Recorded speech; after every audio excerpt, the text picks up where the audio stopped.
All humans were created and once lived on a lush planet, full of life, which they called Vastamith. Their fates were protected by their god, Osirico, who recorded their comings and goings and sealed them, stamped forever, onto unbreakable iron with his sacred hammer and anvil. Some lesser gods supported their flourishing, some argued for their demise, and all meted out between the Pantheon of gods and their charges having unfettered access between them both. In the midst of a cataclysmic event, and without warning, a large population of humans, as none know if it is all or some, were stripped from their home, transplanted to a strange new world. Plants, wildlife, seemingly masses of Vastamith itself, found their way to this new planet.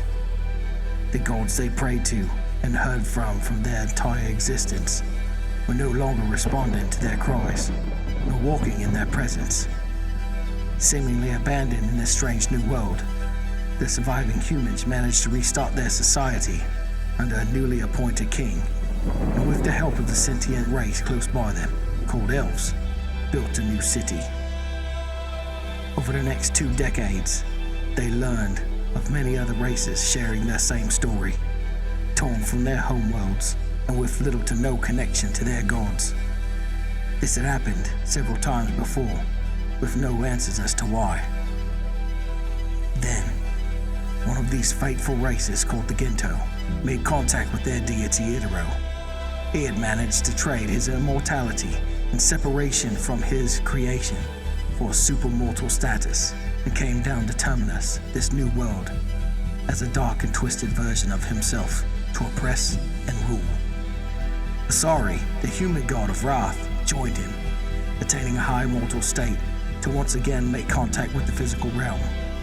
Other races were found in similar circumstances, until at last these demigods had united in their desire for power and control and waged war on their creations.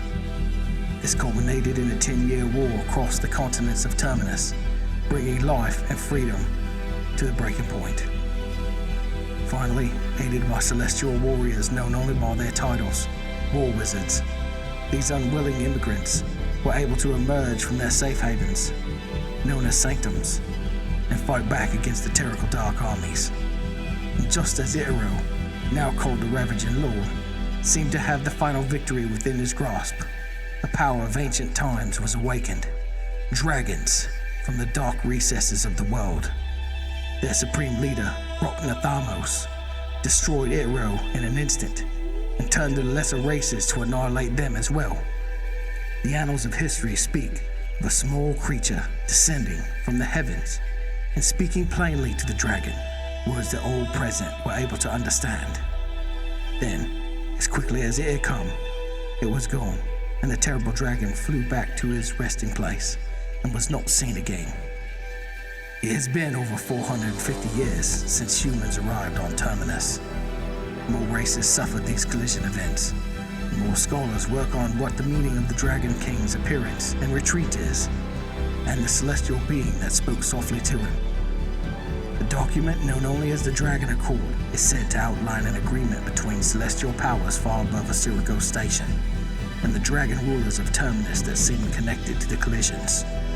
Therein lies the answer to the human question and powers beyond comprehension to those who can seek them out. Humans are but one small story in the unfolding tale of Terminus. The proud dwarves, powerful ogres, hardy elves, focused Archai, reclusive dark mer, vengeful halflings, enigmatic gnomes, and tortured Scar each have their own history and unique stories since arriving mysteriously on Terminus, and each will have a role to play in discovering the reason for their nation's fall to this world, and each will need to fight for their potential rise to greatness. This is the story of Pantheon, Rise of the Fallen.